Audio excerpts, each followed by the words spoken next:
Welcome back to the Warehouse Podcast. My name is Jesse. I am recording this technically Sunday morning, but for me it's really Saturday night. I'm recording this at like 2 o'clock in the morning. The Orioles lost their game earlier to the Tampa Bay Rays, 11-3. Pretty poor performance all around for the Orioles, offensively, defensively. Well, offensively and pitching wise, I guess I should say more accurately. The Orioles have had a really just interesting week of baseball. There have been several games in a row. Well, not in a row, but there have been several games where the Orioles were getting no hit for a while in the game through 6 innings, basically 3 out of 5 games in a row. 3 out of 5 games, the Orioles were getting hit, no hit, through 5 innings.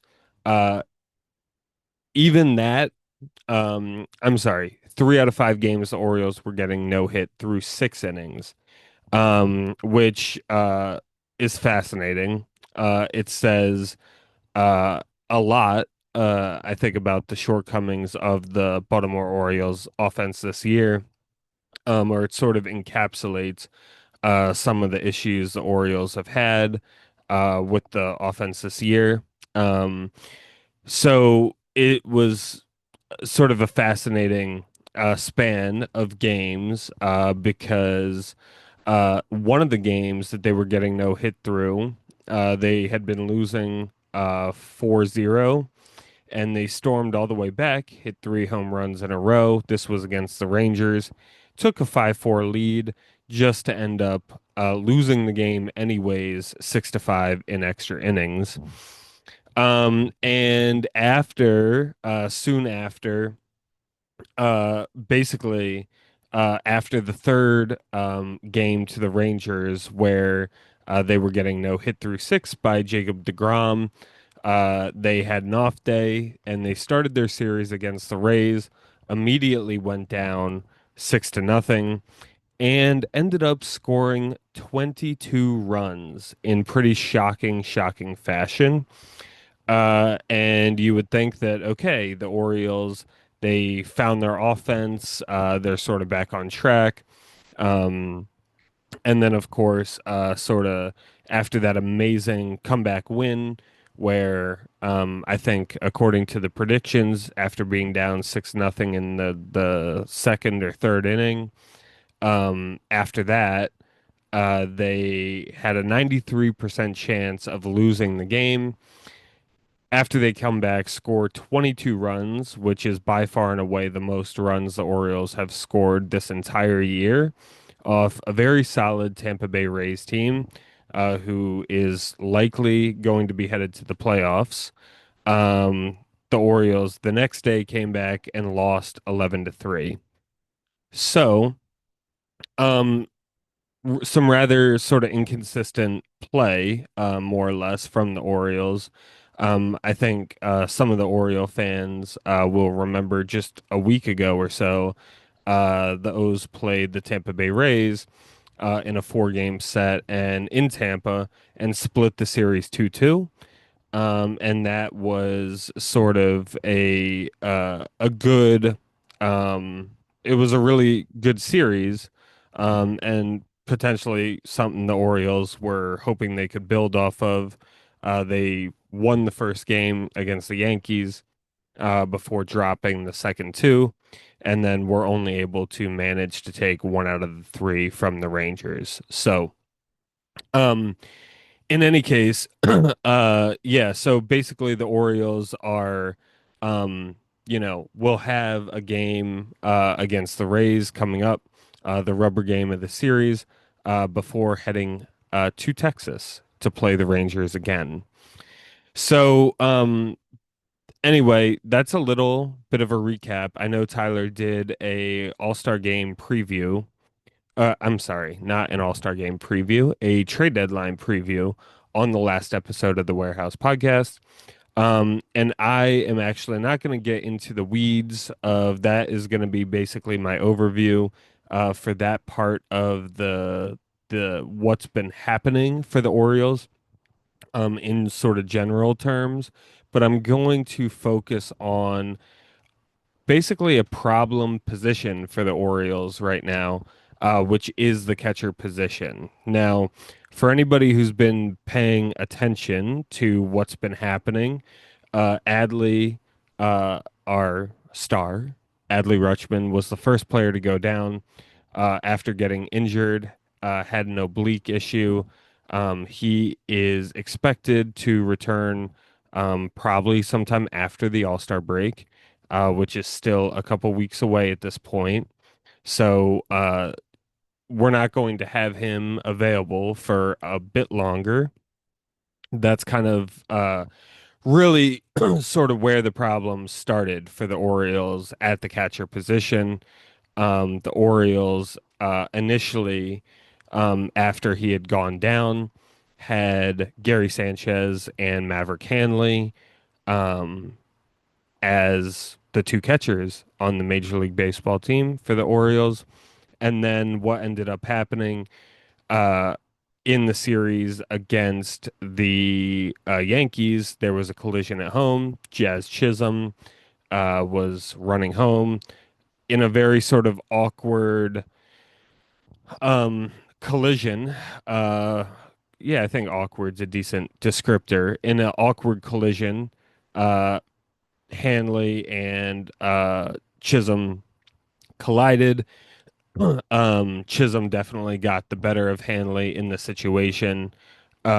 Chisholm was able to score. He seemed perfectly fine after the collision. And then Hanley went down, was pulled from the game, and then I think went through a concussion protocol, which I think he was good from that, but then went on to the injured list. So, in as a result of that happening, the Orioles had to dig deeper into the minor league system and pull up Chadwick Trump, uh, who is now functioning as the backup catcher on the major league team for Gary Sanchez. Now, I'm going to talk a little bit about the both of them and sort of what the combination is, what the outlook is. Things are not good for the Orioles right now at the catcher position. In an alternate scenario, things could have actually been much, much worse. The Orioles, I think, were more or less fortunate to some degree, even though the catching situation, I think, is more or less a mess right now. The Orioles were more or less lucky to some degree for Sanchez and for Rutschman not to go down at the same time. They sort of narrowly missed each other on the injured list as soon as Gary Sanchez probably came back or returned from the IL from an extended stay on the IL, maybe a week or two before Adley Rutschman went down. And I might even be overstretching by a week. It might have been a matter of days. So um, basically, the Orioles sort of really kind of dodged a bullet in a sense by not having both of them go down at the same time. Presumably, in that situation, you would have ended up in a situation where you had both Chadwick Trump, and Maverick Hanley as the two major league catchers, which would not be a good situation at all, either really from an offensive or defensive perspective. Now, this current arrangement with Trump and with Sanchez is also not perfect. It's far from, um, I would say, far from good, even to be honest. So I'm going to talk a little bit about that and sort of what's going on at the catcher position for the Orioles right now. So when we look at Gary Sanchez, so he's really been our first string catcher. When the Orioles signed him, they did give him a good amount of money for a backup catcher. They gave him $8 million, which is a lot for a backup catcher. And the reason I think the Orioles were willing to sort of do that to sign Sanchez is because they saw sort of the second half that Adley Rutschman had last year on the season, and they made a decision that, look, something is not exactly right with him. Either he's wearing down a little bit and he needs more rest, or they knew that he had some nagging injuries that he was sort of dealing with. But whatever the situation was, he wasn't his best. And let's go get Gary Sanchez. We'll pay him a little bit more money, but he is going to carry a heavier workload than most backup catchers in Major League Baseball. Most MLB backup catchers will catch a couple times a week, something like that. And they probably thought or expected that Sanchez would catch a little bit more than the average backup catcher. And in addition to that, it would give them an opportunity. Well, it would allow them, because he was carrying more of the workload, to give Adley more rest to allow him to recover a bit more. Hopefully to find the bat again offensively through that process of getting more time off. And then also, in addition to him functioning as the backup catcher, in certain situations, potentially, I think the Orioles thought maybe Gary Sanchez could be a DH on certain days for the Orioles. So that, of course, did not go to plan at the beginning of the season because Gary Sanchez was on the IL. And then, yeah, so he wasn't the backup that we'd been hoping for. And then, of course, just sort of as I referenced, as soon as he came back and he was healthy, soon after that, Adley Rutschman, yeah, went down and got injured himself. So the pair of them this year have had very, very limited time to actually like play with each other, support each other in that kind of way. And so Gary Sanchez is now the first string catcher for the Orioles. He is going to get the bulk of the time behind the plate for the Orioles while Adley is out. Even if Hanley returns, Sanchez will get the bulk of the work behind the plate. And this is not great. Gary Sanchez, for a long time, has had a reputation for being an offensive first catcher in Major League Baseball. Now, granted, he historically has been a very good offensive catcher. Even in 2023, he had a 780 OPS, hit 19 home runs, which for a catcher in Major League Baseball is really, really good. And and even prior to that, he had OPSs that were solid. Gary Sanchez has made the All-Star team at two different times in his career. In 2017, he made the All-Star game with the Yankees, and then in 2019, he also made the All-Star game with the Yankees. And Gary Sanchez, at his best, has had OPSs in the 800s. He had 33 home runs in that All-Star season in 2017. He had 34 home runs in the other All-Star season in 2019. Um, so Gary Sanchez has always been a offensive first catcher. Now, Gary Sanchez basically started his career at the age of 22. He only played two games in 2015. So really, I guess it's more fair to say he started his career in 2016 at the age of 23, and he is now 32 years old in Major League Baseball. So he is a veteran at this point in his career.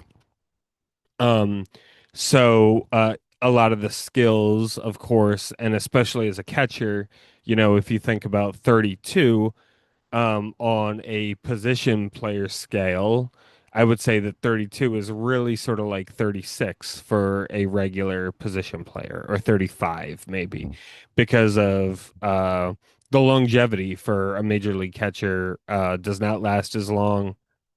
It's a very difficult position to play, and it comes with a lot of um, stress and strain on the body that makes you less productive in the long term. And potentially that's a bit of what we're seeing with Adley with the offensive decline.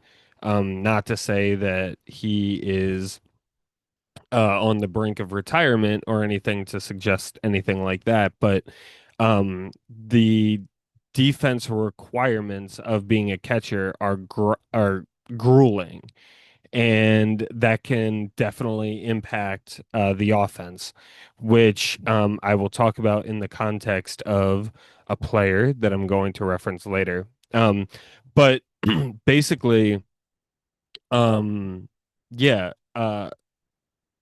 So point is, Gary Sanchez has always been an offensive catcher, and an offensive minded catcher. He has a reputation for struggling behind the plate. He has a pretty good arm, but in terms of blocking the ball and doing a lot of other things that catchers need to do behind the plate, he doesn't have a great reputation. And so far, while he's been with the Orioles since his return from the IL, behind the plate has been really, really difficult, I think, for Oriole fans, myself included, to watch. Um, if you look just at his catching uh, uh, metrics on Baseball Savant, um, it's not good. Blocking the ball, caught stealing, is not good, and it's all blue. Basically, the framing is getting slightly better. I think he's been. This is sort of the one part of his game where I think you've seen improvements over the course of his career from a defensive perspective, um, and it's semi-competent. But in terms of sort of the rest of the stuff that's required behind the plate, he struggles. And that was sort of, when the Orioles signed him, we knew that. It's not like we were getting a Yadier Molina behind the plate and he's performing like a Gary Sanchez behind the plate. No, he's performing sort of in line with expectations. The problem is now he has been forced into this role where he is doing more of the work behind the plate than was anticipated. And that's sort of having consequences.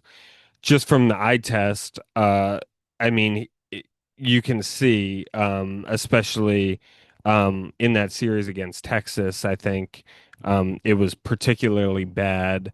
There were just balls that he did not block, and the late inning uh, a lot of the late inning scoring that happened for the Rangers in that 5-4 loss, some of that was attributed to um, his blocking behind the plate, him letting balls get past him that he shouldn't have, and it sort of had consequences for that game. And I think it's been pretty noticeable behind the plate because you can just see that he's not as agile, he's not as quick. A lot of times, he doesn't always have great form trying to block the ball. There are times where he'll just try to like side pick it, yeah, and do things like that rather than actually trying to block, things like that. So the fact that we don't have Adley and he's not in the backup role that we sort of anticipated, it's sort of having more negative consequences for the Orioles. Now, offensively, I think the credit to him in this sense is offensively he's been doing well. He's had some big home runs for the O's over the past basically since his return. He's already hit four in just 64 at bats.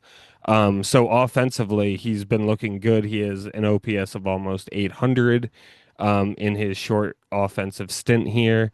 So offensively, you really can't complain at all about Gary Sanchez, but the defense is just such a critical component of the position.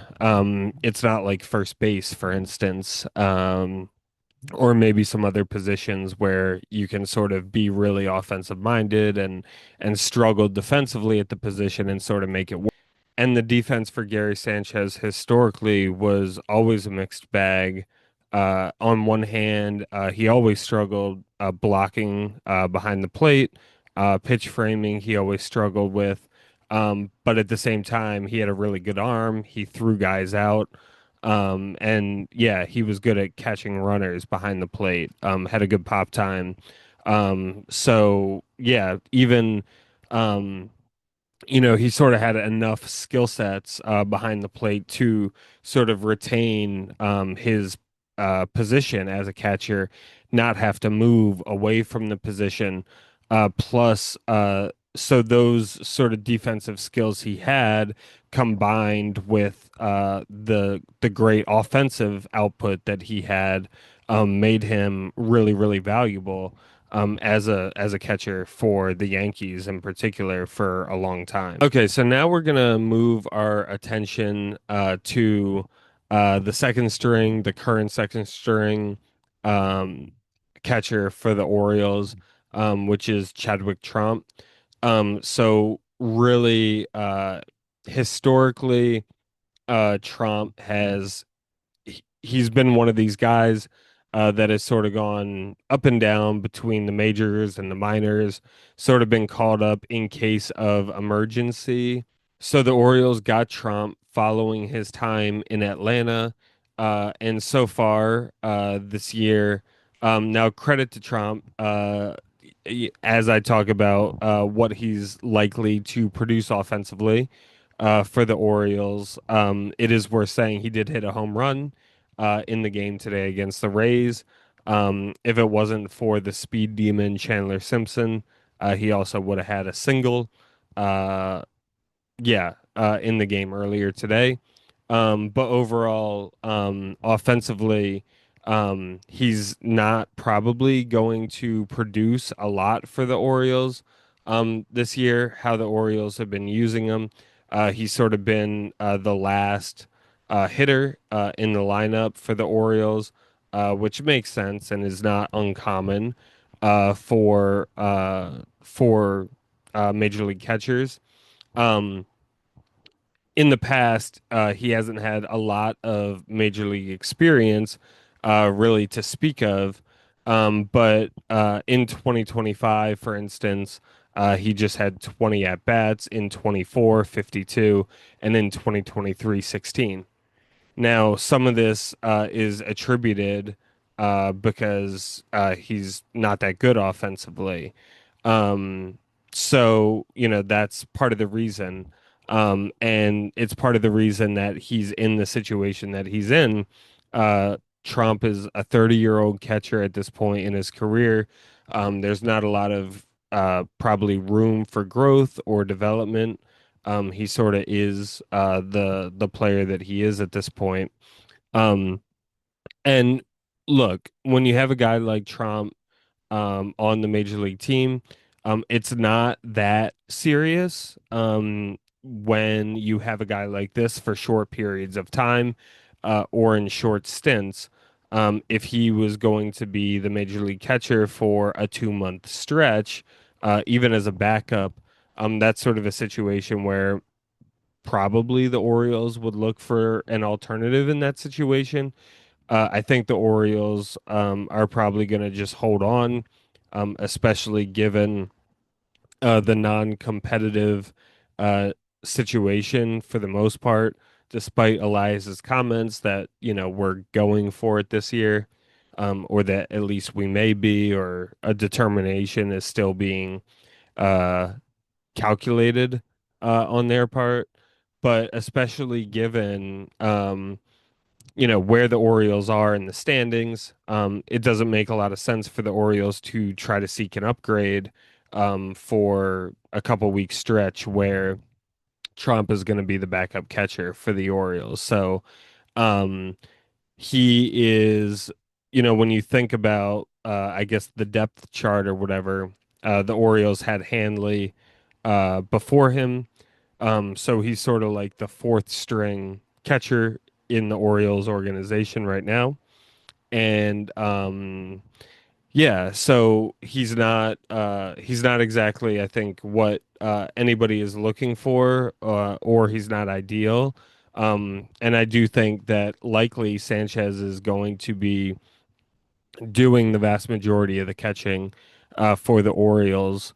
Um, while it's sort of their time together being paired together, or Sanchez is going to do the vast majority of the catching, pending either Adley or Maverick Hanley returning. But yeah, so Trump is sort of in this situation where he's going to get some major league playing time. And the Orioles are going to need him here and there. But I think they probably will end up trying to reduce it.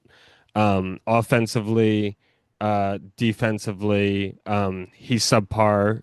He's just not really a major league player at this point. But he is sort of the kind of guy that teams, I guess to some degree at least, like to have in their organizations. It's sort of, I think, a particular set of circumstances that have led the Orioles to being in this situation where he is a major leaguer for them right now. And it is a situation that is probably not anticipated or expected.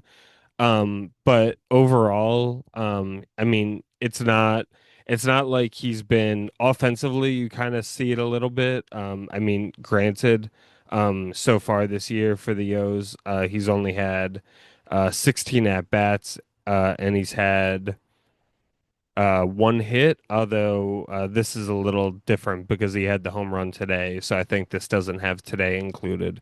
But he's not hitting well, even though it is, very limited number of at bats. But yeah, he is yeah, not he's struggling so far offensively for the O's, but maybe he can do at least a little bit better offensively. Sort of, it sort of felt like with Trump and with Maverick Hanley, it's been a little bit of a black hole in the lineup when they are uh the catchers for us that are in the lineup. But overall, yeah, hopefully his time behind the plate is going to be reduced a bit, and he's not going to have significant negative offensive impacts for the Orioles going forward. So and then, yeah, if you sort of look at sort of what Hanley had done for the O's, it's sort of the same thing. He does have some defensive skills behind the plate, but offensively in the same way to Trump, really, really struggling. His WAR for the year was negative point 0.8, and that is in really, really limited playing time. He's had 41 at bats and only three hits in that entire time. So negative zero point 0.8 WAR is rough for somebody who has not really played much at all. He'd only played in 16 games for the Orioles, and he had a negative zero point 0.8 WAR. So yeah, so the catching position is a little bit of a mess right now for the Orioles. The reason for this is really it's not now this I will say, and I will, I guess, clarify that I don't think that this is really something that you can put on ownership or Mike Elias really. The situation the Orioles are in with the catchers. And the reason is just because, most major league clubs, it's very standard. You carry two major league catchers. In case of emergency, you probably have a third guy on the team that can catch in case of emergency. If, one catcher you have gets injured in the second inning, has to come out of the game, and then the other one plays and also gets injured, you probably have a guy that can be that catcher. For a long time for the O's, it was Ryan Flaherty. I actually don't think that's really public information right now for the Orioles, and I think a lot of teams don't make it really public or keep it kind of quiet who that third string catcher, emergency sort of catcher is. It wouldn't surprise me if it was someone like Vasquez, honestly. But in any case, for the Orioles, at least right now. But in any case, that's sort of like, yeah, where the Orioles are at. I think I don't really put this on Elias. I think it's just really, really unfortunate luck. It's not like I expected the Orioles to go sign a third catcher, that can catch NDH and pay them, $15 million. Like, no, wasn't really expecting that. But it is a little bit emblematic of some of the health issues that the Orioles have had this year, that have sort of made this season as difficult as it has been, at least in part. Uh, Part of the reason why it's been as difficult as it's been. And yeah, and the thing I would say, I guess, at least as of right now, I really don't think there's a lot that the Orioles, if we're thinking about like solutions, well, what can the Orioles do to fix and rectify this problem? I really don't think there's a lot that can be done. Again, you could try to go make a trade or get a slight upgrade at the catcher position.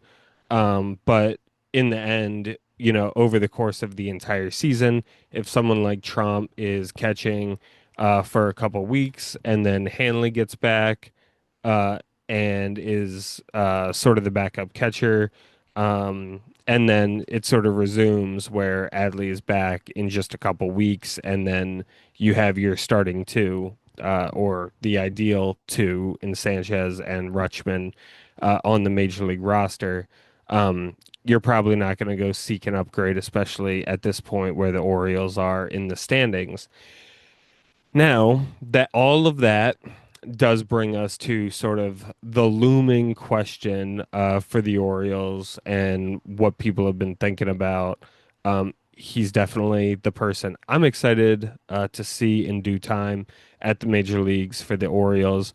In Basallo, their star number one prospect in the minor leagues. I think the number one the number one MLB prospect in all of Major League Baseball.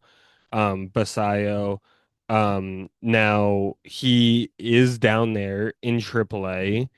And theoretically, he could have been promoted to the Major League club instead of Trump. Now, I the line, I guess, that the Orioles are giving, there are a couple lines. Well, the first one is that Mansolino has said, they want Basayo to do every single thing perfectly and to be basically demanding through his performance for the Orioles to promote him to the major leagues. Offensively, he's basically doing that. He's basically doing that. Defensively, I think everyone sort of universally agrees, scouts, the Orioles front office, etc., that he still has some work to do. The second line that the Orioles sort of give, and Mike Elias is given, is that they want to promote him on his terms and when it makes sense for him, not to be calling him up in case of emergency due to an injury. And with that, I absolutely 100% resonate with that. Um, when you have a guy like Basayo, you are not going to basically, when you have a guy like Basayo, you are going to cater the organization to fit him rather than, a lot of the times the players do what they need to do to help the organization. A good example of that is this whole fiasco with Rafael Devers, right? Where the organization sort of expected, the Red Sox expected Devers to uh, do what they wanted to do to help advance the organization. In a case like Basayo, although the Orioles do want him to advance them, um, they are not going to get caught up in the short term interests of what they are seeing right now at the major league level at the expense of his long term health, well being, development, and major league success. And so in this situation, they want to pull Basayo up on the timeline that makes sense for Basayo. They want to pull Basayo up when they feel like Basayo is ready to be on the major league team, not because, oh, we need a guy to fill a hole here for the Orioles. So that's why at this point in time, we're not seeing Basayo on the major league team. Now, those are good reasons. It is important to remember Basayo is only 20 years old, so he's still very, very young. I think there is a still some question marks a little bit. As much as I want him to be a Cal Raleigh, which it seems like he has the potential to be, he also has an incredible bat behind the plate. He is an incredible bat for any position. But when you pair his bat with him being a catcher, sort of like how the Orioles anticipated for Matt Wieters and Adley Rutschman, sort of this combination of being amazing defensively and then hoping the bat was just amazing. Now, for Wieters, it was very good. Adley, sort of the same thing. Um, the Orioles, I think, would love for Basayo to sort of turn into. I mean, the sky is sort of the limit for him, right? Like the Orioles would love for him to come up and just be an incredible, be on the path to the Hall of Fame, right? Like that would be the Orioles' vision, of course, right? And the thing is his bat is so good, but it is probably, as I was talking about with the grueling demands of the catching position, his bat is going to be compromised a bit by him catching.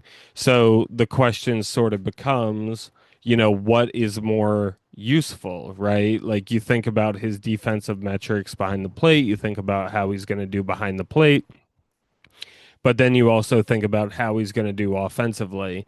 If we have Basayo behind the plate, and he's a 25 to 30 home run guy every year, um, is that more or less important than putting him at first base and turning him into a 40 home run guy every year? Now, I'm not saying those are actually the numbers or the decisions that are being made, but you sort of have to think, is the amount of offensive value that you could get by moving his position worth sort of him not being a catcher, right? And then also, if he plays first base, right, he might be, in the top 20% of first baseman offensively.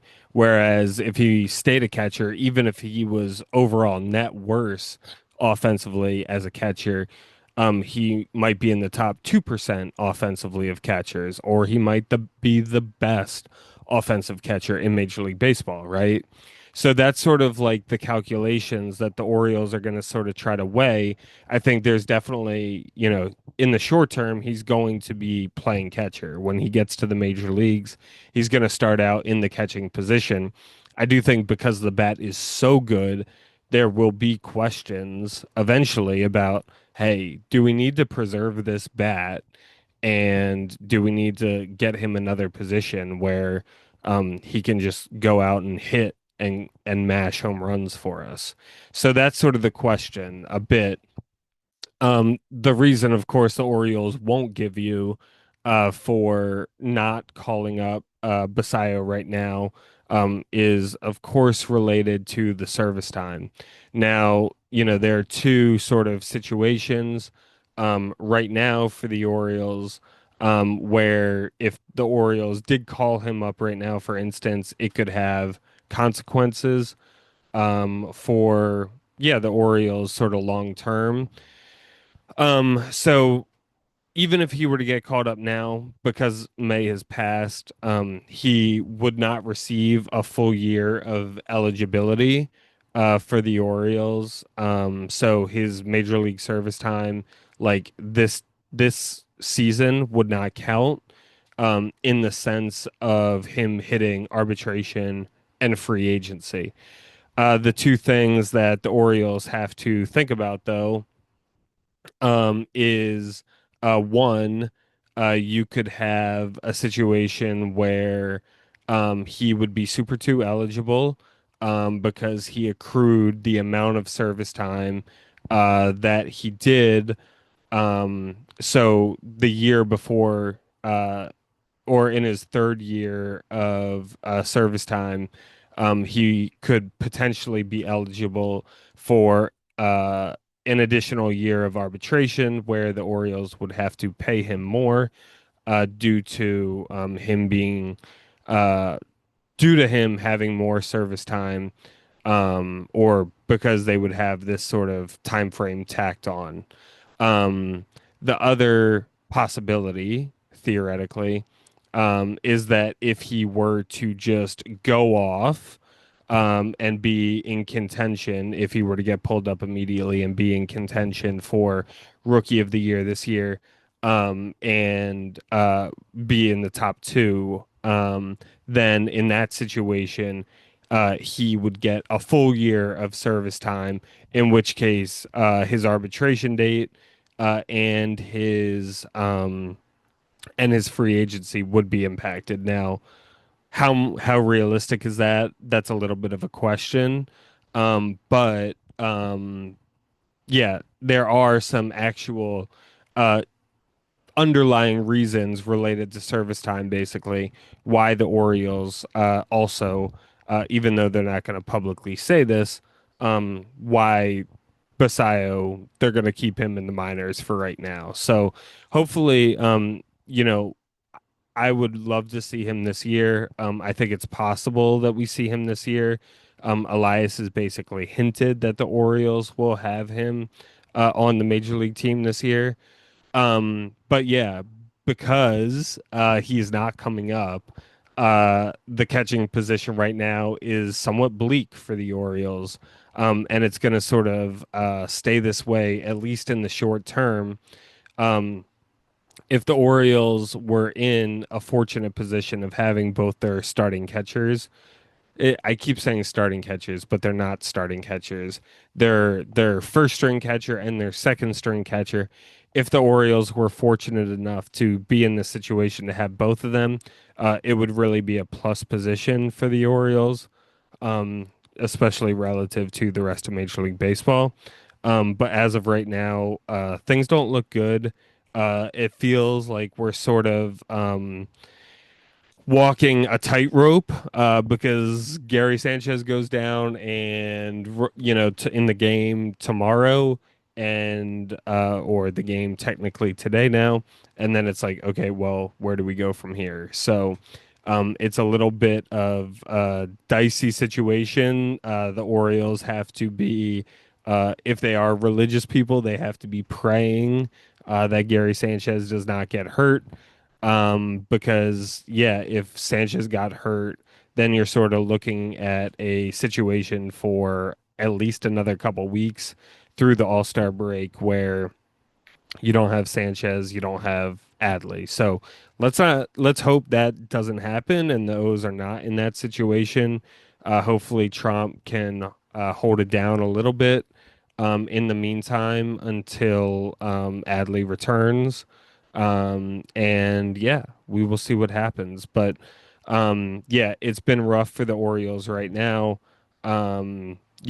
Hopefully this catcher position in the future will look amazing and the O's will have, we can dream of a situation where the Orioles have both Basayo and let's not say Adley Rutschman, but like a really effective and productive Adley Rutschman, like the Adley Rutschman that we know he can be. So, in any case, we will call it there.